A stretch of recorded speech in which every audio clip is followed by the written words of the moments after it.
Good evening, very very good evening. आ जाएंगे सभी जल्दी से और सेशन को थोड़ा शेयर भी कर देंगे ताकि सभी बच्चे जुड़ पाएं। चलिए तो स्टार्ट करते हैं। आज आपका कौन सा सेट होगा? 20 नंबर, है ना। 20 नंबर स्टार्ट होगा, तो स्टार्ट करते हैं ज्योग्राफी से। आते हैं फर्स्ट क्वेश्चन की तरफ। देखिए फर्स्ट क्वेश्चन क्या होगा। फर्स्ट क्वेश्चन का आंसर बताइए क्या हो जाएगा। क्या कहता है? कौन सी जल संधि अंडमान और निकोबार द्वीप समूह को अलग करती है? अंडमान और निकोबार द्वीप समूह को कौन सी जल संधि अलग करती है, ये बताना है। आंसर क्या क्या है? ऑप्शन नंबर 1 है 10 डिग्री जल संधि हिडेनबर्ग, या 9 डिग्री, उपयुक्त में से एक से अधिक, या इनमें से कोई भी नहीं। क्या हो जाएगा इसका सही आंसर? अंडमान और निकोबार द्वीप समूह को कौन अलग करता है? कौन सा जल संधि अलग करता है? चलिए देखते हैं। नीचे में कौन सा? सबसे नीचे 8 डिग्री, है ना। इसके ऊपर 9 डिग्री और उसके ऊपर आपका 10 डिग्री। तो 8 डिग्री किसको किसको? मालदीव और मिनिकॉय को। 8 डिग्री किसको? मालदीव और मिनिकॉय को अलग करती है। मालदीव और मिनिकॉय, ठीक है, मालदीव और मिनिकॉय। 9 डिग्री मिनिकॉय और कवरत्ती को। मिनिकॉय और कवरत्ती को कौन 9 डिग्री अलग करती है? मिनिकॉय और कवरत्ती को। और 10 डिग्री किसको करता है? अंडमान और निकोबार को अलग करता है। 10 डिग्री किसको? अंडमान और निकोबार को। तो आंसर क्या होगा आपका? ऑप्शन नंबर ए होगा। 10 डिग्री जल संधि अंडमान और निकोबार द्वीप समूह को अलग करता है, ठीक है। चलिए उसके बाद आपका 0 डिग्री किसको अलग करता है? भारत और बांग्लादेश को, है ना। 0 डिग्री लाइन या 0 डिग्री अक्षांश किसको अलग करता है? तो ये करता है आपका किसको? भारत और बांग्लादेश को। भारत और बांग्लादेश कहां पर ये बनता है? ये 0 रेखा लाइन कहां पे है आपका? तो ये है त्रिपुरा के पास। कहां पे है? त्रिपुरा के पास है। और त्रिपुरा एक ऐसा राज्य है जो तीनों ओर किससे घिरा हुआ है? तीनों ओर बांग्लादेश से घिरा हुआ है। तीनों ओर किससे घिरा हुआ है? बांग्लादेश से घिरा हुआ है, ठीक है। चलिए उसके बाद 9 डिग्री हो गया। हिडेनबर्ग रेखा है। हिडेनबर्ग रेखा है। हिडेनबर्ग रेखा किसको किसको अलग करता है? हिडेनबर्ग और ओडरनीस। हिडेनबर्ग और ओडरनीस दोनों किसको? जर्मनी और पोलैंड को। हिडेनबर्ग और ओडरनीस रेखा किसको अलग करता है? दोनों जर्मनी और पोलैंड को अलग करता है। जर्मनी और पोलैंड, ठीक है, दोनों को अलग करता है हिडेनबर्ग और ओडरनीस, ठीक है। दोनों रेखा है जो जर्मनी और पोलैंड के बीच स्थित है। मैंडेहिन है रूस और फिनलैंड के बीच है। इसका आंसर क्या हुआ? ए सही आंसर हो गया। अगला क्वेश्चन नंबर 112। विंसन पर्वत इनमें से किस महाद्वीप में स्थित है? दक्षिण अमेरिका में, अंटार्कटिका में, ऑस्ट्रेलिया में, एक से अधिक, या इनमें से कोई भी नहीं। विंसन पर्वत कहाँ स्थित है ये बताना है। बताइए क्या हो जाएगा इसका आंसर। चलिए कौन सा पर्वत है? विंसन पर्वत, है ना। तो ये कहाँ पे है? ये अंटार्कटिका में है। कहाँ है? अंटार्कटिका में स्थित है, ठीक है। देखते हैं, ये देखिए अंटार्कटिका, ठीक है। इसको श्वेत महाद्वीप भी बोला जाता है। ये आपका अंटार्कटिका है, ठीक है। इसको श्वेत महाद्वीप भी बोला जाता है। क्यों बोलते हैं? उजला उजला दिख रहा है ना, क्योंकि यहाँ पर जो 98% इसका भाग है, 98% भाग किससे ढका हुआ है? बर्फ से ढका हुआ है, ठीक है। किससे? बर्फ से ढका हुआ है। यहीं पे आपको वेडेल सागर नजर आएगा। वेडेल सागर भी पूछा जाता है। वेडेल सागर कहाँ है? अंटार्कटिका में। रॉस सागर कहाँ है? अंटार्कटिका में है, ठीक है। ये आपका साउथ पोल हो गया। ये कौन सा? ये आपका साउथ पोल हो गया, ठीक है। यहीं पर क्वीन मोड है। यहीं पर क्वीन पर्वत है, क्वीन मोड है। इसी की सबसे ऊंची चोटी कौन सी है? इसी की सबसे ऊंची चोटी है विंसन। इसी की सबसे ऊंची चोटी कौन सी है? विंसन पर्वत है, जिसके बारे में क्वेश्चन में पूछा गया है, ठीक है। कहां पर है? यहीं पर है। ये देखिए यहाँ पे दिख रहा होगा विंसन पर्वत। क्वीन मोड है ना, क्वीन मोड माउंट्स यहीं पर है, जो कि अंटार्कटिका को 2 हिस्सों में बांटती है। कितने हिस्सों में? ये 2 हिस्सों में बांटती है। 2 हिस्सों में बांटती है। और इसी की सबसे ऊंची चोटी है विंसन पर्वत, ठीक है। उसके बाद अंटार्कटिका की बात करें तो इसे चलायमान द्वीप भी कहा जाता है। क्यों? क्योंकि शीत ऋतु और ग्रीष्म ऋतु में इसका आकार अलग अलग चेंज हो जाता है। आकार चेंज आकार चेंज हो जाने की वजह से इसको चलायमान द्वीप भी बोला जाता है या गतिशील महाद्वीप भी बोलते हैं। क्या?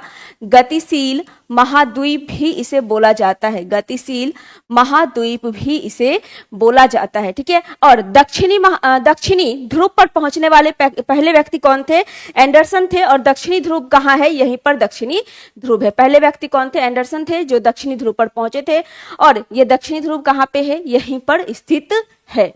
ठीक है, चलिए आते हैं क्वेश्चन की तरफ और देखिए इसका आंसर क्या हो जाएगा। इसका आंसर हो जाएगा अंटार्कटिका। सही आंसर हो जाएगा ऑप्शन नंबर बी, इसका सही आंसर हो जाएगा अंटार्कटिका। ठीक है, चलिए 6 महीने दिन 6 महीने रात भी कहाँ होता है? यहीं पर होता है। 6 महीने का दिन होता है, 6 माह का दिन होगा और 6 माह का क्या होगा? रात होगा। 6 माह का दिन और 6 माह का रात भी यहीं पे होगा। आगे चलिए क्वेश्चन नंबर 113। ऊर्जा जो वातावरण से परावर्तित होती है क्या करती है? ऊर्जा जो वातावरण से परावर्तित होती है क्या करती है? Good evening, very very good evening सभी को एक बार फिर से। तो बताइए अब क्वेश्चन नंबर 113 का आंसर क्या हो जाएगा? क्वेश्चन नंबर 113 क्या है? पहला, वातावरण को गर्म नहीं करती है। ठीक है, पहला क्या है? वातावरण को गर्म नहीं करती है। आने वाली ऊर्जा की तुलना में एक अलग तरंग दैर्ध्य होती है, अवशोषण द्वारा वातावरण को गर्म करती है। तो इसका जो आंसर होगा ऑप्शन नंबर ए होगा, वातावरण को गर्म नहीं करती है। अच्छा, वातावरण गर्म होता कैसे है? किस विधि द्वारा होता है? वातावरण को गर्म कैसे किया जाता है? अगर वातावरण को गर्म करने की बात की जाए तो ये दीर्घ रेडियो तरंग के द्वारा होता है। दीर्घ तरंग के द्वारा होता है। दीर्घ तरंग के द्वारा आपका क्या होता है? वातावरण गर्म होता है। ठीक है, जितनी भी ऊर्जाएं आती है, जितनी ऊर्जा आती है उसका 35% ऊर्जा क्या होता है? परावर्तित हो जाता है। 35% ऊर्जा क्या होता है? परावर्तित हो जाता है। और इसी परावर्तित ऊर्जा को, ये जो परावर्तित ऊर्जा है पृथ्वी से जो परावर्तित होती है, इसी को क्या कहते हैं? इसी को एल्बिडो कहा जाता है। क्या कहा जाता है? एल्बिडो कहा जाता है। 35% परावर्तित हो जाती है, बाकी का 65% जो है ये वापस से पृथ्वी पर आ जाता है। ठीक है, वापस से पृथ्वी पर आ जाता है। क्लियर है? और बादल वाली जो रातें होती है, मेघ वाली जो रातें होती है, वो गर्म क्यों होता है? एक क्वेश्चन ये भी बनता है, मेघ वाला जो रात है ये गर्म क्यों होता है? क्योंकि यहाँ जो उष्मा है, उष्मा वो परावर्तित नहीं हो पाती है, वापस से पृथ्वी पर आ जाती है। और यही वजह है, जब वापस से पृथ्वी पर आती है तो काफी मात्रा में ऊर्जा छोड़ती है और इसी ऊर्जा से क्या होता है? पृथ्वी गर्म होता है और ये क्या होता है? मेघ वाली रात काफी ज्यादा गर्मीली होती है। ठीक है, चलिए आंसर क्या हुआ? ऑप्शन नंबर ए सही आंसर इसका हो गया। नेक्स्ट क्वेश्चन नंबर 114, निम्नलिखित में से कौन सा नवीकरणीय संसाधन का उदाहरण है? नवीकरणीय संसाधन का दो होता है, एक नवीकरणीय होता है और दूसरा अनवीकरणीय संसाधन होता है। इतना तो सबको मालूम है, एक नवीकरणीय संसाधन होता है और दूसरा अनवीकरणीय संसाधन होता है। नवीकरणीय संसाधन कौन होता है? जिससे प्रदूषण ना हो, जो कभी खत्म ना हो। ठीक है, यानी हम उसका कितना भी यूज कर लें वो कभी खत्म ना हो। चलिए, तो क्या है? मिट्टी की उर्वरता, वन्य जीव, वन्य, सौर ऊर्जा, पवन ऊर्जा। ठीक है, ये सब आपका सौर ऊर्जा है, पवन ऊर्जा है। उसके बाद आपका ज्वारीय ऊर्जा है, बायोमास है, और आपका जो जल विद्युत हो गया वो है।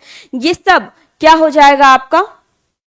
ये सब नवीकरणीय ऊर्जा ही हो जाएगा। ठीक है, कौन कौन? सौर ऊर्जा, पवन ऊर्जा, विद्युत ऊर्जा, सौर ऊर्जा, पवन ऊर्जा, विद्युत ऊर्जा, ये ज्वारीय ऊर्जा। ठीक है, बायोमास। ठीक है, जैव ऊर्जा, ये सब क्या है? ये सब नवीकरणीय स्रोत है। ठीक है, और नवीकरणीय स्रोत की बात करें तो कोयला, पेट्रोलियम। और नवीकरणीय स्रोत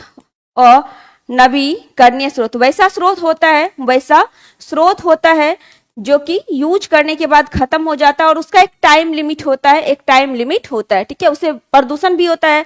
जैसे क्या होगा? कोयला, पेट्रोलियम, प्राकृतिक प्राकृतिक गैस, ये सब क्या है, ये सब अनवीकरणीय स्रोत है, प्राकृतिक गैस। उसके बाद आपका खनिज, खनिज भी किस में आएगा, इसी में आ जाएगा खनिज तेल, ठीक है।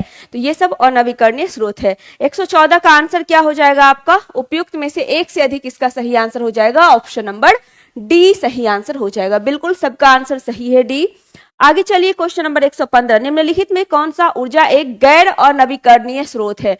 अभी तुरंत बताए हैं कौन है, वन नहीं है, सौर ऊर्जा नहीं है, खनिज है। तो आंसर क्या होगा, खनिज सही आंसर हो जाएगा, ऑप्शन नंबर ए सही आंसर हो जाएगा, ए। नेक्स्ट क्वेश्चन नंबर 116, भारत में कोयला उत्पादक क्षेत्र कहां पर है। कोयला उत्पादक क्षेत्र की बात करें तो ऐसे कोयला उत्पादन की बात करें तो सबसे ज्यादा कहां पे, छत्तीसगढ़, उसके बाद उड़ीसा में, और उसके बाद कहां पे, झारखंड में, उसके बाद झारखंड में होता है, ये पता है। भंडारण की बात करेंगे, भंडारण की बात करेंगे तो कहां होगा, झारखंड में होगा, कहां पे, झारखंड में। और किस लैंड में सबसे ज्यादा आपको कोयला मिलेगा, गोंडवाना लैंड के क्रम के चट्टान में आपको सबसे ज्यादा कोयला मिलेगा, 98%, ठीक है। किसमें, गोंडवाना लैंड में कितना, 98% कोयला आपको यहीं से प्राप्त हो जाएगा, ठीक है। और इसी में आपका दामोदर घाटी, सोन घाटी, महानदी, गोदावरी घाटी, इस सब में कोयला उत्पादक क्षेत्र है, ये सारा का सारा है। तो आंसर क्या होगा, उपयुक्त में से एक से अधिक सही आंसर हो जाएगा। नर्मदा घाटी भी होगा, नर्मदा घाटी में भी मिलेगा, ठीक है। तो नर्मदा घाटी भी इसका सही आंसर हो जाएगा, नर्मदा घाटी। छोटा नागपुर के पठार में भी मिलेगा, छोटा नागपुर का जो पठारी हिस्सा है यहां भी आपको मिलेगा, ठीक है। छोटा नागपुर का पठार, यहां भी आपको कोयला मिल जाएगा। क्लियर है, आंसर क्या हुआ, ऑप्शन नंबर डी सही आंसर हो जाएगा। चलिए क्लियर है, आंसर क्या हुआ, डी सही आंसर हो गया। अच्छा, गोंडवाना में कौन सा, तो बिटुमिनस कोयला सर्वाधिक पाया जाता है, बिटुमिनस कोयला सर्वाधिक पाया जाता है। सर्वोत्तम किस्म का कोयला कौन होता है, एंथ्रासाइट हो जाता है, एंथ्रासाइट, ठीक है। नेक्स्ट क्वेश्चन नंबर 117, कृषि की दृष्टि से विषुवतीय क्षेत्र का क्या महत्व है। कृषि की दृष्टि से विषुवतीय क्षेत्र का क्या महत्व है, बताइए क्या हो जाएगा इसका आंसर। क्या है, व्यापक वाणिज्यिक कृषि, मिट्टी की खराब गुणवत्ता जो कृषि के लिए उपयुक्त नहीं है, इसमें विविध प्रकार की फसलें होती है। कृषि की दृष्टि से विषुवतीय क्षेत्र बहुत इंपॉर्टेंट है। विषुवतीय क्षेत्र जो है यहाँ अलग अलग किस्म का आप फल देखेंगे, वन देखेंगे, वन्य जीव देखेंगे, मतलब बहुत सारा संसाधन आपको विषुवतीय क्षेत्र में मिल जाएगा, ठीक है।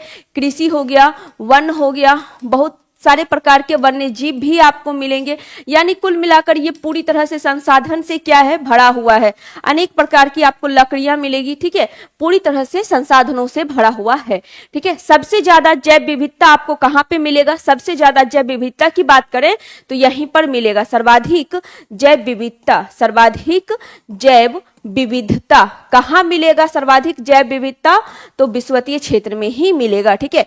सबसे कम जैव विविधता की बात करें, कम जैव विविधता कहां मिलेगा, तो ये ध्रुवीय क्षेत्र में मिलेगा। सबसे कम जैव विविधता कहां मिलेगा, ध्रुवीय क्षेत्र में, कहां पे, ध्रुवीय क्षेत्र में कम जैव विविधता मिलेगा, और सबसे ज्यादा विषुवतीय क्षेत्र में मिल जाएगा। तो आंसर क्या होगा, ऑप्शन नंबर सी सही आंसर हो जाएगा। इसमें विविध प्रकार की फसलें पाई जाती है। क्लियर है, चलिए आगे चलते हैं। क्वेश्चन नंबर 118, भारत में असुरक्षित प्रजाति कौन सी है। एशियाई हाथी, गंगा डॉल्फिन, काला हिरन, एक से अधिक, इनमें से कोई भी नहीं। ये जितना दिया है ऑप्शन में, हाथी, डॉल्फिन, काला हिरन, ये सभी असुरक्षित प्रजाति में ही आते हैं, ये सभी असुरक्षित प्रजाति में ही आएंगे, ठीक है। एशियाई हाथी की बात करें तो एशियाई हाथी को सुरक्षित करने के लिए परियोजना जो कि झारखंड से शुरू किया गया था, कब शुरुआत किया गया, 1992 में किया गया था, ठीक है। 1992 में परियोजना लाई गई थी, इसकी शुरुआत झारखंड से की गई थी। गंगा डॉल्फिन के बारे में पता है, गंगा डॉल्फिन के बारे में बताइए, गंगा डॉल्फिन के लिए कब आया था, ठीक है, गंगा डॉल्फिन के लिए कब आया था। और काला हिरन की बात करें तो इंडियन एंटीलोप किसे कहते हैं, यानी भारतीय एंटीलोप के नाम से किसे जाना जाता है, काला हिरन को जाना जाता है, भारतीय एंटीलोप, ठीक है। भारतीय एंटीलोप किसके लिए प्रयुक्त होता है? ये काला हिरण के लिए प्रयुक्त होता है। आंसर क्या हो जाएगा? आंसर हो जाएगा आपका उपयुक्त में से एक से अधिक इसका सही आंसर हो जाएगा, एक से अधिक सही आंसर हो जाएगा। ठीक है, आंसर हो गया option number D. Ganga dolphin 5 अक्टूबर 2009, गंगा डॉल्फिन कब? 5 अक्टूबर 2009। ठीक है, इसके लिए विक्रमशिला गंगा डॉल्फिन बनाया गया है। ठीक है, कहां पे? भागलपुर में। कहां पर? भागलपुर में बनाया गया है। नेक्स्ट क्वेश्चन नंबर 119, भारत में वन संसाधन के ह्रास का प्रमुख कारण क्या है?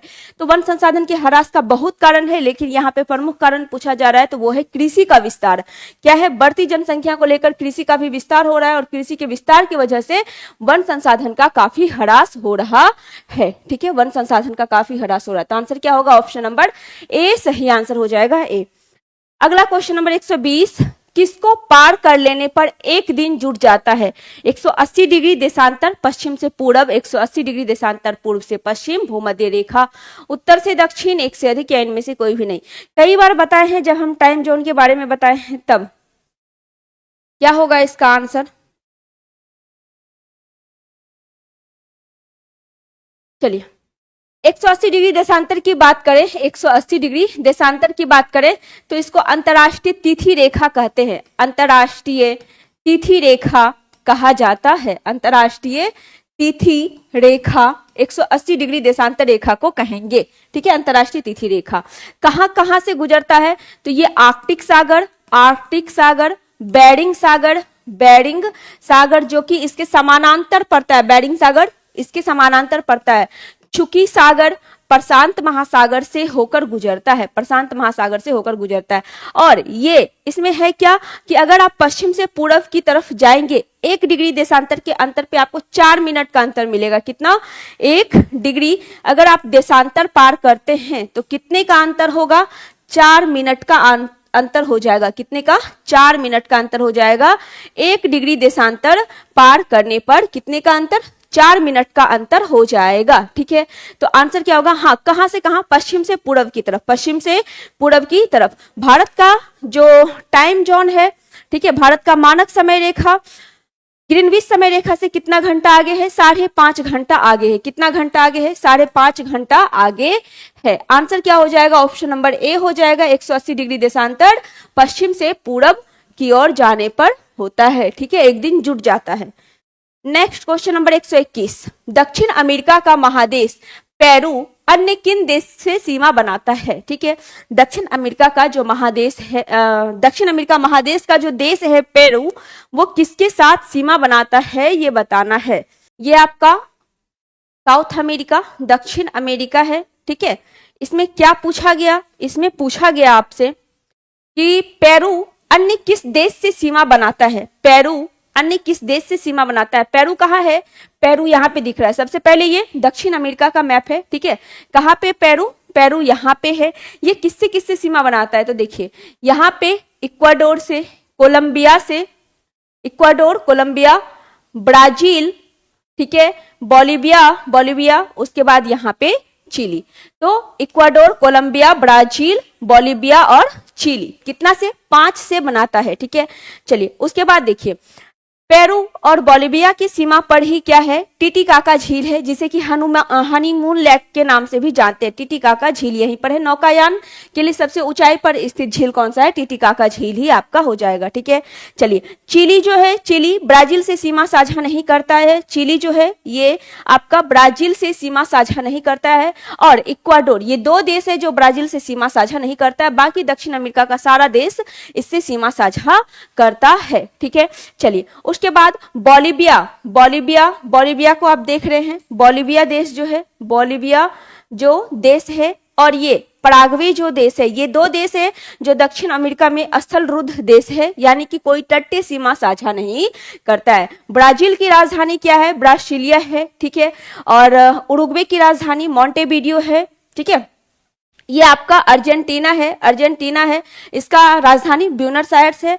चिली की राजधानी सैंटियागो है। बोलिविया की राजधानी लापाज है।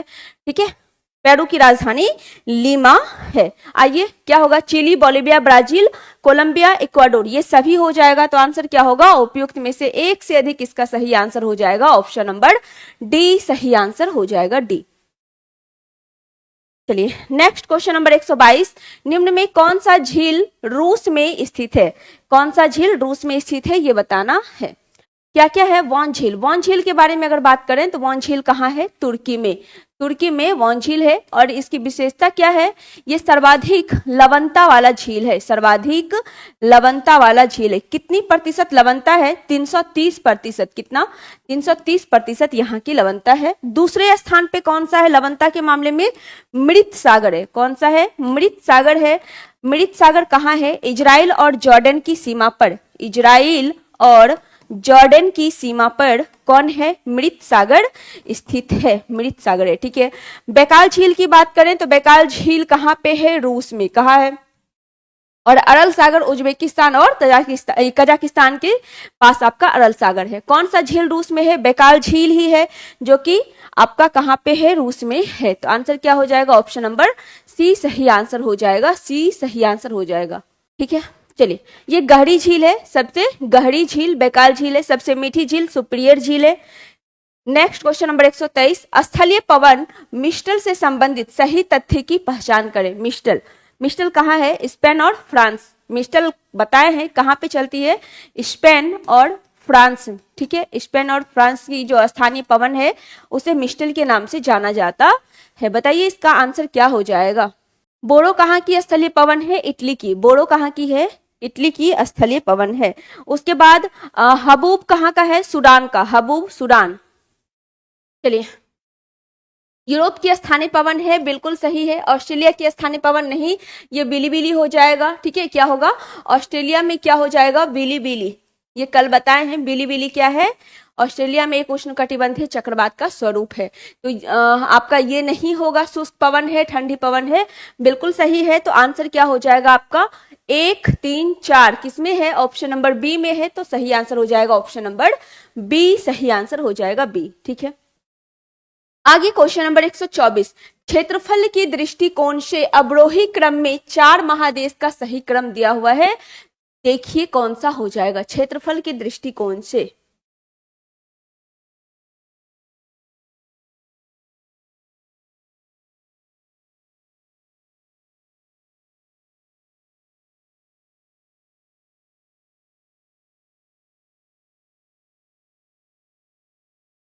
चलिए, क्या है? एशिया, अफ्रीका, उत्तरी अमेरिका, दक्षिणी अमेरिका, बिल्कुल सही है।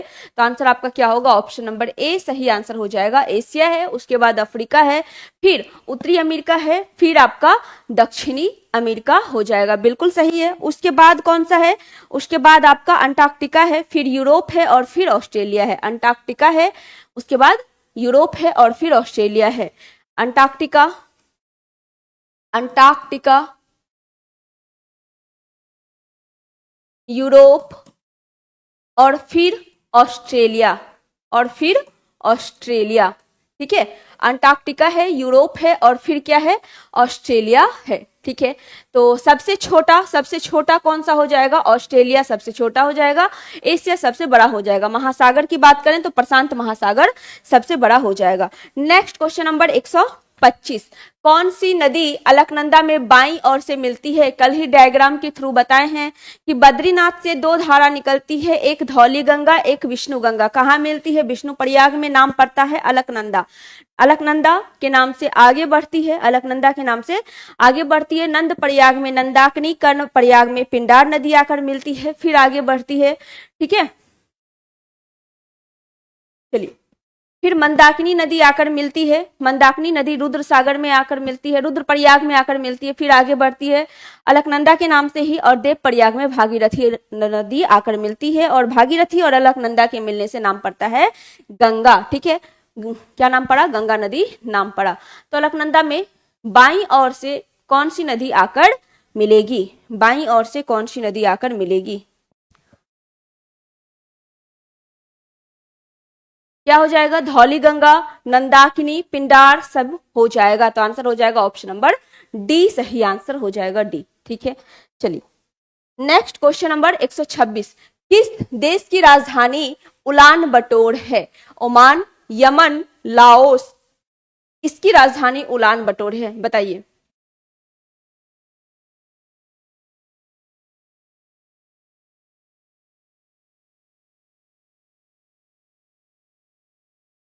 ओमान की राजधानी मस्कट, यमन साना, लाओस वियंतियान। ओमान की राजधानी मस्कट, मस्कट, ठीक है। लाओस वियंतियान, वियंतियान, अमन साना, अमन शाना, ठीक है। उसके बाद उलान बटोर मंगोलिया, उलान बटोर किसकी है? मंगोलिया की है। किसकी? मंगोलिया की। तो इसमें तो ऑप्शन दिया नहीं है, तो आंसर क्या होगा? उपयुक्त में से कोई भी नहीं, उपयुक्त में से कोई भी नहीं, यानी आंसर हो गया ऑप्शन नंबर ई सही आंसर हो गया, ई सही आंसर हो गया, ठीक है। आंसर क्या हो गया? ई। कंबोडिया की राजधानी नोम पेन्ह है, कंबोडिया की राजधानी नोम पेन्ह है। उसके बाद आपका ब्रुनई बंदरसेरी, ठीक है। उत्तरी कोरिया प्योंगयान, दक्षिण कोरिया सियोल, ये सब राजधानी है। राजधानी को भी याद रखना है, देश राजधानी को भी।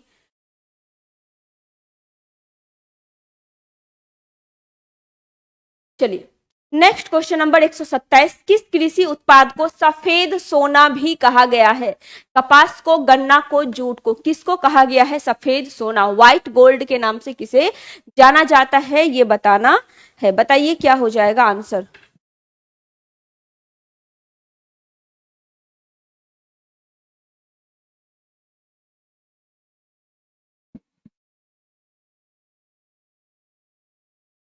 चलिए जूट की बात करें तो जूट के बारे में आपको बताए हैं, गोल्डन फाइबर क्रांति। कौन सा है? गोल्डन फाइबर क्रांति। किससे संबंधित है? जूट से। गोल्डन फाइबर क्रांति। ब्राउन पेपर के नाम से किसे जानते हैं? ब्राउन पेपर यानी कि भूरा कागज के नाम से जूट को जाना जाता है, जूट को ही जाना जाता है। जूट अनुसंधान संस्था कहाँ है? बैरकपुर में। जूट किससे प्राप्त किया जाता है? पैर की छाल से प्राप्त किया जाता है। वहीं कपास की बात करें, कपास की बात करें तो सिल्वर, सिल्वर क्रांति किससे संबंधित है? तो कपास से संबंधित है सिल्वर क्रांति। सफेद सोना किसको कहा जाता है? कपास को ही कहा जाता है। कपास अनुसंधान संस्था कहाँ पे है? कपास अनुसंधान संस्था नागपुर में स्थित है, ठीक है। कहाँ पे स्थित है? नागपुर में स्थित है। सिल्वर फाइबर क्रांति, सिल्वर फाइबर क्रांति, सिल्वर फाइबर क्रांति किससे संबंधित है? तो ये कपास से ही संबंधित है। और व्हाइट गोल्ड के नाम से किसे जाना जाता है? कपास को ही जाना जाता है। आंसर क्या होगा? ऑप्शन नंबर ए सही आंसर हो जाएगा, ए बिल्कुल सही है। नेक्स्ट क्वेश्चन नंबर 128, मानव शरीर को तरोताजा रखने के लिए रखने के गुण से युक्त आरोग्य पाचा वनस्पति की उपस्थिति मुख्य रूप से भारत के किस क्षेत्र में है? कश्मीर घाटी, थार मरुस्थल, पश्चिमी घाट, एक से अधिक, या इनमें से कोई भी नहीं। तो ये मुख्यतः दक्षिण भारत में आपको मिलेगा। और दक्षिण भारत में यहाँ पे क्या दिया हुआ है? पश्चिमी घाट है ना, दक्षिण भारत का पश्चिमी घाट है। पश्चिमी घाट जिसको कि सह्याद्री के नाम से भी जाना जाता है। 16 डिग्री अक्षांश रेखा जो कि गोवा से गुजरती है, इसको दो हिस्सों में बांटती है।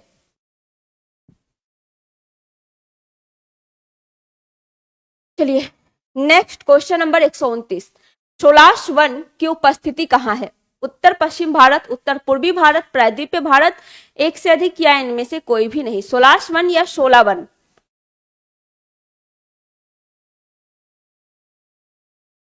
सोलाश वन, सोलास वन या सोला वन, सोलाश वन या शोला वन कहाँ मिलेगा? दक्षिण भारत में मिलेगा। कहाँ पे? दक्षिण भारतीय राज्यों में आपको देखने को मिलेगा, जिसमें कि कर्नाटक, कर्नाटक, तमिलनाडु, केरल वाला स्थान आपका आ जाता है। उष्ण कटिबंधीय वन है। कैसा है? उष्ण कटिबंधीय प्रकार का ये वन हो जाएगा, ठीक है। तो आंसर यहाँ पे क्या होगा? आपका आंसर हो जाएगा दक्षिण भारत में ना, तो प्रायद्वीपीय भारत सही आंसर हो जाएगा। ऑप्शन नंबर सी सही आंसर हो जाएगा, सी। हाँ बिल्कुल सबका आंसर सही है। नेक्स्ट क्वेश्चन नंबर 130, भारत के साथ बांग्लादेश की सीमा कितनी लंबी है?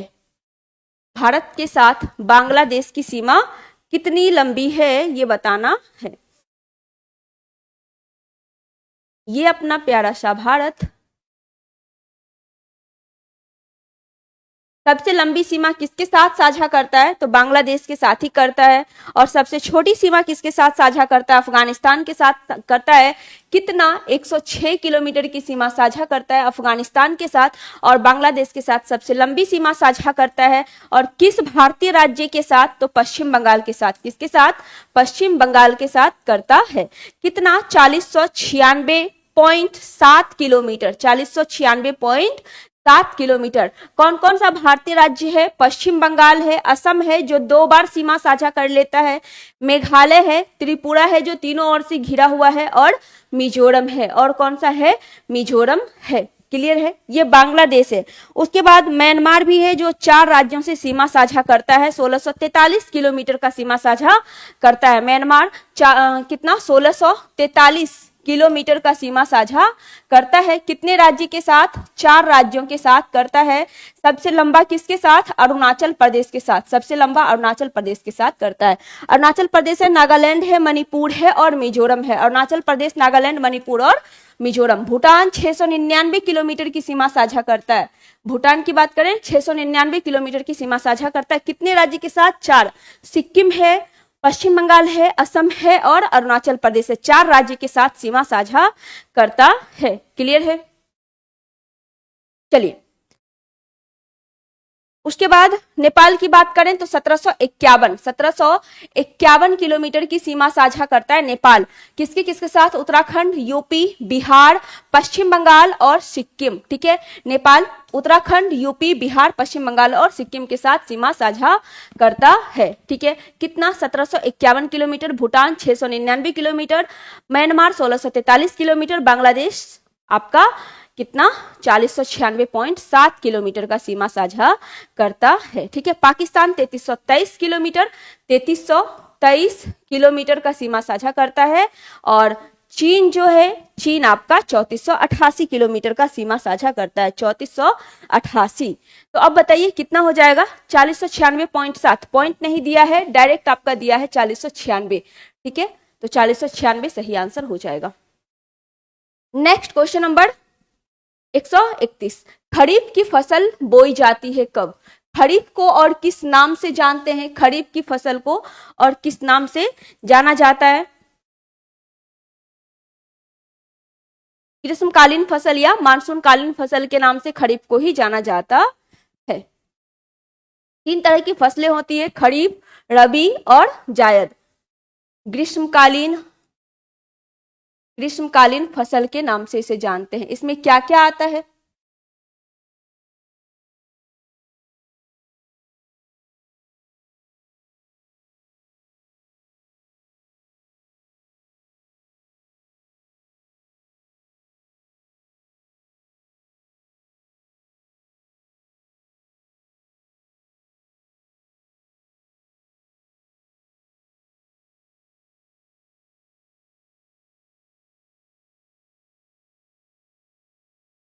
चलिए, खरीफ को ग्रीष्मकालीन फसल कहते हैं। इसकी बुआई कब होती है? जून जुलाई में। बुआई कब होगी? जून जुलाई में बुआई होती है। और कटाई कब होगी? तो कटाई सितंबर अक्टूबर में कटाई हो जाएगी। सितंबर अक्टूबर में इसकी कटाई कर दी जाती है। आंसर क्या होगा? सभी आंसर कर रहे हैं ए।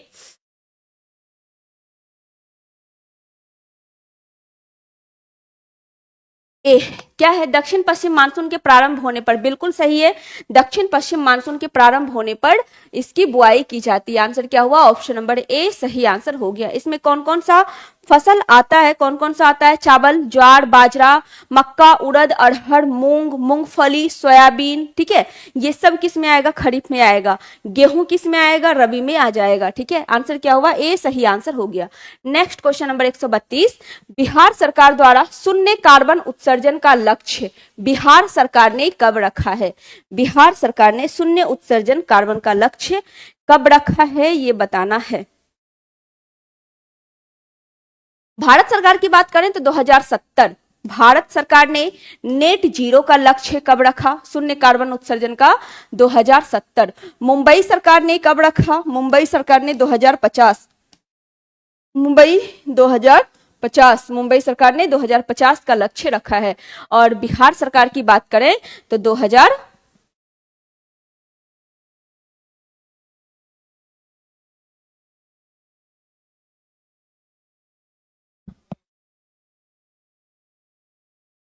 आंसर क्या हो जाएगा आपका? ऑप्शन नंबर ई सही आंसर हो जाएगा, उपयुक्त में से कोई भी नहीं इसका सही आंसर हो जाएगा। 2024 का था, आंसर हो जाएगा ऑप्शन नंबर ई, उपयुक्त में से कोई भी नहीं इसका सही आंसर हो जाएगा। नेक्स्ट क्वेश्चन नंबर 133, भारत के कुल वन विस्तार का कितना प्रतिशत है? ठीक है, भारत में कुल वन विस्तार कितने प्रतिशत पर है? बताइए कितने प्रतिशत पर हो जाएगा?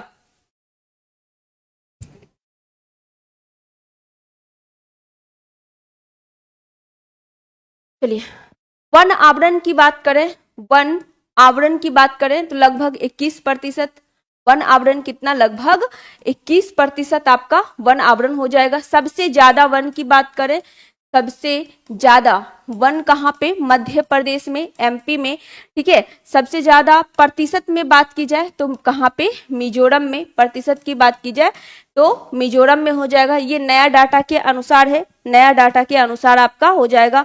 ठीक है, और प्रतिशत में वनावरण में टोटल वृद्धि मिजोरम में है, लेकिन प्रतिशत के हिसाब से अगर डायरेक्ट पूछा जाए तो कहाँ पे? लक्षद्वीप में। प्रतिशत के हिसाब से वन में वृद्धि कहाँ पे है? तो लक्षद्वीप में हो जाएगा। ठीक है, दूसरे स्थान पे मिजोरम आ जाएगा दूसरे स्थान पे मिजोरम आ जाएगा। इसको हम हटा ही देते हैं, नहीं तो कंफ्यूजन होगा आपको। लक्षद्वीप कौन होगा? लक्षद्वीप होगा, और दूसरे स्थान पे कौन आ जाएगा? मिजोरम दूसरे स्थान पे आ जाएगा। ठीक है, चलिए आंसर क्या हो जाएगा? 25.17 सही आंसर हो जाएगा। 25.17% कुल वन विस्तार आपका हो जाएगा, 25.17। चलिए नेक्स्ट क्वेश्चन नंबर 139, तिब्बती पठार डैश का सबसे अच्छा उदाहरण है?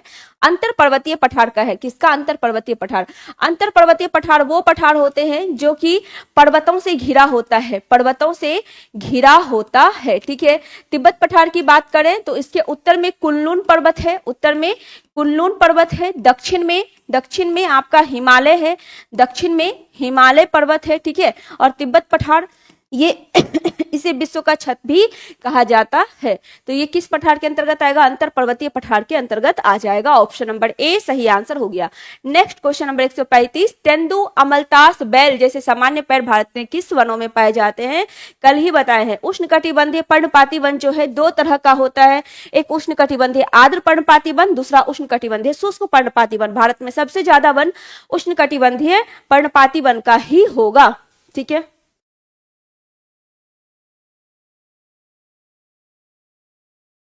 चलिए तो कौन सा हो जाएगा? तेंदु, अमलतास, बैल, ये सब किसका हो जाएगा?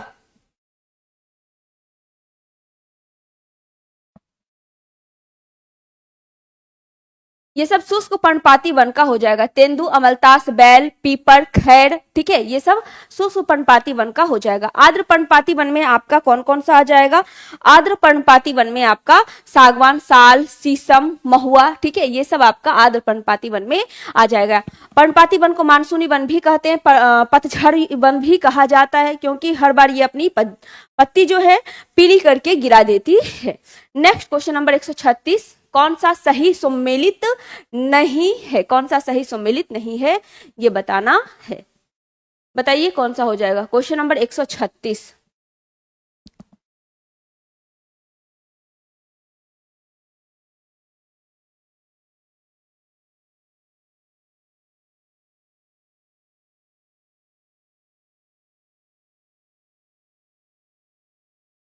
चलिए, रॉकी पर्वत उत्तरी अमेरिका बिल्कुल सही है। रॉकी पर्वत उत्तरी अमेरिका में है, बिल्कुल सही है। अल्पेशियन पर्वत ये भी आपका कहाँ है? अमेरिका में ही स्थित है, तो ये क्या हो गया? गलत हो गया। ठीक है, अल्पेशियन कहाँ पे है? अल्पेशियन भी आपका अमेरिका में ही स्थित है। डेकेन्सबर्ग पर्वत ऑस्ट्रेलिया, ये भी आपका क्या है? डेकेन्सबर्ग पर्वत ऑस्ट्रेलिया, ये भी आपका गलत हो गया। ठीक है, तो दोनों गलत है, दोनों गलत हो जाएगा। ठीक है, तो आंसर क्या होगा? उपयुक्त में से एक से अधिक सही आंसर हो जाएगा, एक से अधिक। डेकेन्सबर्ग है कहां पे? डेकेन्सबर्ग आपका हो जाएगा दक्षिण अफ्रीका में। कहां पे? दक्षिण अफ्रीका में डेकेन्सबर्ग हो जाएगा, और उत्तरी अमेरिका में अल्पेशियन हो जाएगा। उत्तरी अमेरिका में अल्पेशियन पर्वत हो जाएगा। रॉकी तो उत्तरी अमेरिका में है ही। ठीक है, आंसर क्या हुआ? ऑप्शन नंबर डी सही आंसर हो गया, डी। नेक्स्ट क्वेश्चन नंबर 137, उस जल निकासी पैटर्न का नाम बताइए जहां नदी एक पहाड़ी से निकलती है और सभी दिशाओं में बह जाती है। उसे अरीय जल पैटर्न कहते हैं। क्या बोलते हैं? अरीय जल पैटर्न कहते हैं। वृक्ष के समान जल निकासी, वृक्ष के समान जल निकासी से बने डेल्टा को पक्षीपाद डेल्टा कहा जाता है। ठीक है, पक्षीपाद डेल्टा कहते हैं। पक्षीपाद डेल्टा आप कहाँ देखेंगे? पक्षीपाद डेल्टा के बारे में बताए हैं, कहाँ पे बनता है?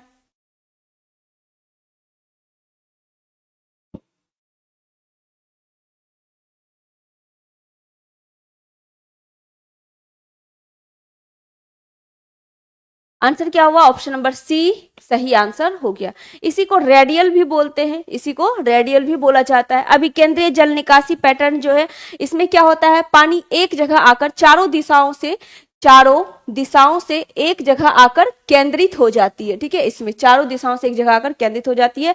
वृक्ष के समान जल निकासी पैटर्न में पक्षीपाद डेल्टा का निर्माण होता है, वृक्ष की जड़ की तरफ फैला हुआ होता है। चलिए, इसका आंसर क्या हुआ? ऑप्शन नंबर सी सही आंसर हो गया। नेक्स्ट क्वेश्चन नंबर 138, वेदांतगल अभ्यारण्य कहाँ है? मध्य प्रदेश, कर्नाटक, केरल, एक से अधिक या इनमें से कोई भी नहीं। वेदांतगल कहाँ पर स्थित है ये बताना है।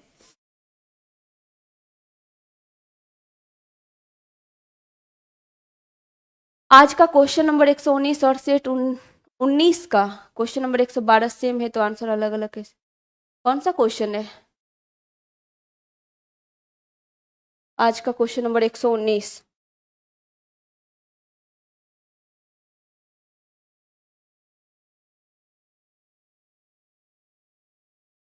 भारत में वन संसाधन का प्रमुख कारण, वन संसाधन के ह्रास का कृषि का विस्तार होगा।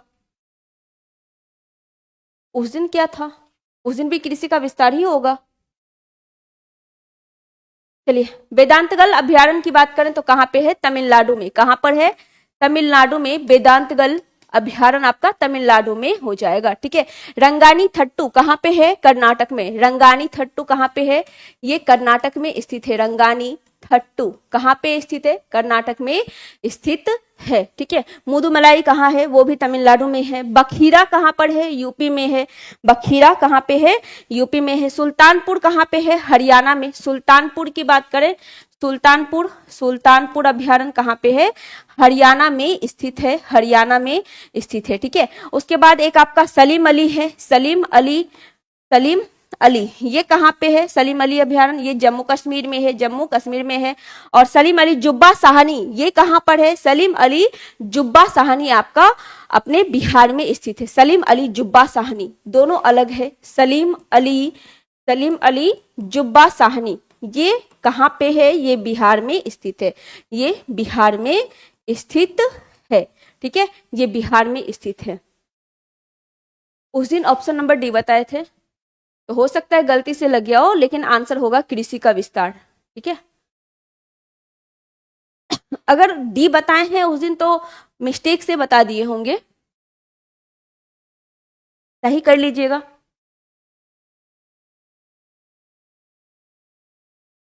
चलिए, तो आंसर आपका क्या हो जाएगा? आंसर हो जाएगा आपका उपयुक्त में से कोई भी नहीं, क्योंकि तमिलनाडु में है और यहाँ तमिलनाडु ऑप्शन में है नहीं। तो क्या होगा आंसर? उपयुक्त में से कोई भी नहीं, इसका सही आंसर हो जाएगा कोई भी नहीं।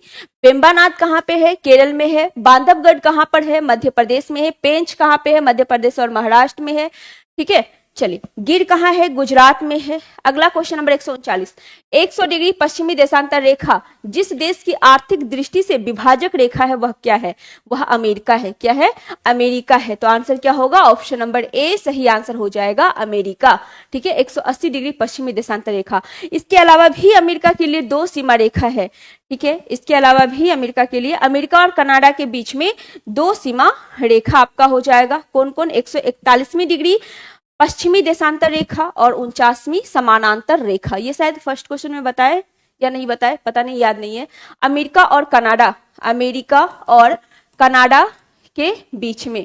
ठीक है, अमेरिका और कनाडा के बीच में 141वीं डिग्री पश्चिमी देशांतर रेखा है। 141वीं डिग्री पश्चिमी देशांतर रेखा, 141वीं पश्चिमी देशांतर रेखा हो जाएगी। ठीक है, आंसर क्या हुआ? ए सही आंसर आपका हो गया ए। क्लियर है? हाँ 49वीं भी है, 49वीं भी अमेरिका और कनाडा के बीच में ही है। 49वीं समानांतर रेखा, 49वीं समानांतर रेखा है, ये समानांतर रेखा है, अमेरिका और कनाडा के बीच में ही है। इसी तरह उत्तरी कोरिया और दक्षिणी कोरिया के बीच में आपका कौन सा हो जाएगा, 38वीं समानांतर रेखा हो जाएगा। और 48वीं समानांतर रेखा अमेरिका, 49वीं तो अमेरिका और कनाडा के बीच में है ही। क्वेश्चन नंबर 140, डैश एक संकरी पट्टी में स्थित क्षोभ मंडल में अत्यधिक ऊंचाई, क्षोभ मंडल में अत्यधिक ऊंचाई 12,000 मीटर से अधिक वाली पश्चिमी हवाएं होती है। इसकी गति गर्मी में 110 किलोमीटर प्रति घंटा जेट धारा है तथा सर्दी में 184 किलोमीटर प्रति घंटा से अधिक होती है। कौन सी धारा है, जेट धारा हो जाएगी। आंसर क्या हो जाएगा, ऑप्शन नंबर सी सही आंसर हो जाएगा। क्षोभ मंडल में पाया जाता है। इसकी ऊंचाई कितनी है, तो 11 से 13 किलोमीटर की ऊंचाई है। भारत में आप उत्तर पश्चिम इलाके में इसको देखेंगे जेट धारा को, ठीक है। आंसर क्या हुआ, सी सही आंसर इसका हो गया सी। नेक्स्ट क्वेश्चन नंबर 141, भारत में निम्न में से किस स्थल को काला पानी के नाम से जाना जाता है। काला पानी की सजा सुने हैं ना, काला पानी की सजा, हमारे बहुत सारे जो क्रांतिकारी थे उन्हें काला पानी की सजा भी मिली थी। और अंडमान निकोबार में एक जेल है, अंडमान निकोबार में एक जेल है सेल्यूलर जेल, ठीक है, जो कि पोर्ट ब्लेयर में स्थित है। पोर्ट ब्लेयर जिसका नाम चेंज हो गया है, श्री विजयपुरम कर दिया गया है, वहां पर स्थित है सेल्यूलर जेल और वहीं पर काले पानी की सजा दी जाती थी, ठीक है। तो कहाँ हो जाएगा, ये हो जाएगा अंडमान द्वीप में, अंडमान द्वीप में और अंडमान के पोर्ट ब्लेयर में स्थित है, ठीक है। पोर्ट ब्लेयर जिसका नाम श्री विजयपुरम हो गया है।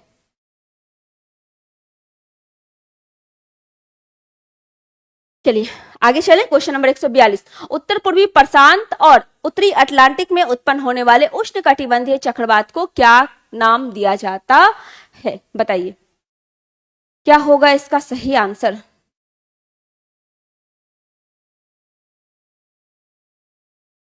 चलिए कल हम बताए हैं, कल ही बताए हैं, टॉर्नेडो, टॉर्नेडो कहाँ बोलते हैं, अमेरिका में टॉर्नेडो कहा जाता है। अमेरिका में क्या बोलते हैं, टॉर्नेडो कहा जाता है। सबसे खतरनाक चक्रवात अगर कोई है, सबसे डेंजरस चक्रवात अगर कोई है तो वो कौन सा है, वो टॉर्नेडो ही है। इसे वाटर पिलर यानी जल स्तंभ के नाम से भी जाना जाता है, वाटर पिलर यानी जल स्तंभ के नाम से भी जाना जाता है। टाइफून की बात करें तो चीन सागर, पीला सागर, जापान सागर, ये सब लिखाए हैं आपको, ठीक है। जापान सागर, पीला सागर, इस सब जगह पर कौन हो जाएगा, टाइफून ही हो जाएगा। और हरिकेन की बात करें तो कैरिबियन सागर हम लिखाए थे, कैरिबियन सागर लिखाए थे। और यहाँ पे डिटेल से दिया हुआ है क्या आपका कि उत्तर पूर्वी प्रशांत और उत्तरी अटलांटिक में उत्पन्न होने वाले उष्णकटिबंधीय चक्रवात को क्या नाम दिया गया, हरिकेन विली विली ऑस्ट्रेलिया में। चलिए नेक्स्ट क्वेश्चन नंबर 143, राष्ट्रीय राजमार्ग एक पुराना क्रमांक किन स्थान को जोड़ता है, दिल्ली से अटारी को, किसको, दिल्ली से अटारी, दिल्ली से कोलकाता NH2 जोड़ा जाता है, ठीक है। आगरा से मुंबई NH3। चलिए उसके बाद सबसे लंबा कौन है, NH44 है, सबसे लंबा कौन सा है, NH44 है। दूसरे नंबर पे NH27 है। NH44 कहां से कहां तक, श्रीनगर से लेकर कन्याकुमारी तक, श्रीनगर से कहां तक, कन्याकुमारी तक है। और NH27 सिलचर से पोरबंदर तक है, सिलचर से पोरबंदर तक है। यही दोनों मिलकर क्या करता है, औद्योगिक गलियारा का भी निर्माण करता है, ये दोनों मिलकर, ठीक है। NH44 और NH27 मिलकर औद्योगिक गलियारा का भी निर्माण करता है, ठीक है, औद्योगिक गलियारा, औद्योगिक गलियारा, ठीक है। और स्वर्णिम चतुर्भुज योजना में किस 4 शहर को जोड़ा गया है, दिल्ली, मुंबई, चेन्नई और कोलकाता, दिल्ली, मुंबई, चेन्नई और कोलकाता को जोड़ा गया है, ठीक है। क्लियर है, आंसर क्या हुआ, ए सही आंसर हो गया। नेक्स्ट क्वेश्चन नंबर 144, किस प्रकार की चट्टान में खनिज का जमाव परतों में मिलता है, किस प्रकार की चट्टान में खनिज का जमाव परतों में मिलता है, ये बताना है, बताइए क्या हो जाएगा आंसर। चलिए किसमें होगा, अवसादी चट्टान में होगा, किसमें, अवसादी में होगा, ठीक है। परतों में मिलता है और आग्नेय और अवसादी के रूपांतरण के बाद कौन बनता है, रूपांतरित यानी कि कायांतरित चट्टान बनता है। इसी को क्या बोलते हैं, कायांतरित चट्टान इसी को बोला जाता है। इसी में हीरा, मार्बल, जो संगमरमर है वो, नीस, ठीक है, ये सब आपका किसमें, स्लेट, ये सब आपका कायांतरित में बनता है। आग्नेय चट्टान की बात करें तो आग्नेय चट्टान जो है ये एक परतदार जीवाश्म रहित चट्टान होता है, ठीक है। ग्रेनाइट, बेसाल्ट, ग्रेबो, ये सब किसमें होता है, ये सब आग्नेय में होता है। अवसादी में कोयला, पेट्रोलियम, खनिज, ठीक है, प्राकृतिक गैस, ये सब अवसादी चट्टान में होता है। तेल का उत्पादन अवसादी चट्टान से, खनिज अवसादी चट्टान में, कोयला अवसादी चट्टान में मिलेगा, ठीक है। अच्छा, सबसे बड़ा जो आग्नेय चट्टान होता है वो कौन सा हो जाएगा, बेसाल्ट हो जाएगा। सबसे बड़ा आग्नेय चट्टान बेसाल्ट हो जाएगा, लिखने का जरूरत नहीं है। चलिए आगे क्वेश्चन नंबर 145। 2011 की जनगणना के अनुसार 1000 से अधिक लिंगानुपात वाले बिहार के जिलों की पहचान कीजिए। बताइए बिहार में सबसे ज्यादा लिंगानुपात कहाँ पे है, गोपालगंज में, है ना, सबसे ज्यादा गोपालगंज में 1021। और यहां बताइए कौन सा हो जाएगा, बता भी दिए हैं, बताइए क्या होगा, क्या होगा, केवल गोपालगंज हो जाएगा, केवल गोपालगंज। आगे चलिए क्वेश्चन नंबर 146। बिहार के किस प्रकार के वन का क्षेत्रफल सर्वाधिक है, आरक्षित, संरक्षित, अवर्गीकृत, एक से अधिक, या इनमें से कोई भी नहीं। किस प्रकार के वन का क्षेत्रफल सर्वाधिक है, संरक्षित वन का क्षेत्रफल सर्वाधिक है। आंसर क्या होगा, ऑप्शन नंबर बी सही आंसर हो जाएगा, बी सही आंसर हो जाएगा। Next question number 147। बिहार में सर्वाधिक गेहूं उत्पादक जिला कौन सा है, रोहतास, सारण, सिवान, एक से अधिक, या इनमें से कोई भी नहीं। इस सब क्वेश्चन का आंसर आप बता सकते हैं, चावल पूछे, गेहूं पूछे, कहां हो जाएगा, रोहतास हो जाएगा। आंसर ऑप्शन नंबर ए हो जाएगा। Next question number 148। बिहार में पुरानी जलोढ़ मिट्टी का विस्तार कहां पे है, बताइए।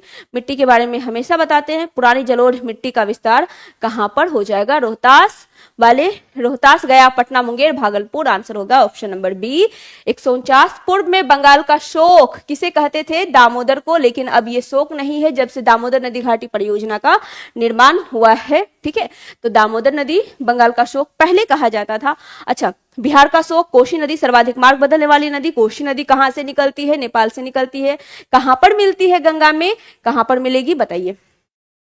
नेक्स्ट और लास्ट क्वेश्चन ज्योग्राफी का। बिहार राज्य का क्षेत्रफल भारत के क्षेत्रफल का कितना प्रतिशत। तो सबसे पहले ये बताइए बिहार का क्षेत्रफल है कितना, ये बताइए कमेंट में जल्दी से, बिहार का क्षेत्रफल है कितना। चलिए, और क्या बताए, क्या पूछे थे, कोसी नदी कहां पर गंगा से मिलती है, कुर्सेला के पास, ठीक है, और कटिहार के पास महानंदा मिलती है, कटिहार के पास महानंदा। अब बताइए इसका आंसर क्या हो जाएगा, लास्ट क्वेश्चन है, बताइए क्या होगा। चलिए सबका आंसर आ रहा है ऑप्शन नंबर सी, बिल्कुल सही है ऑप्शन नंबर सी। भारत के क्षेत्रफल का 2.86% है, भारत में स्थान 13वां है, और बिहार का क्षेत्रफल कितना है, 94,163 किलोमीटर क्षेत्रफल हो जाएगा, या फिर हम बोल सकते हैं 93.4 लाख हेक्टेयर इसका क्षेत्रफल हो जाएगा, ठीक है।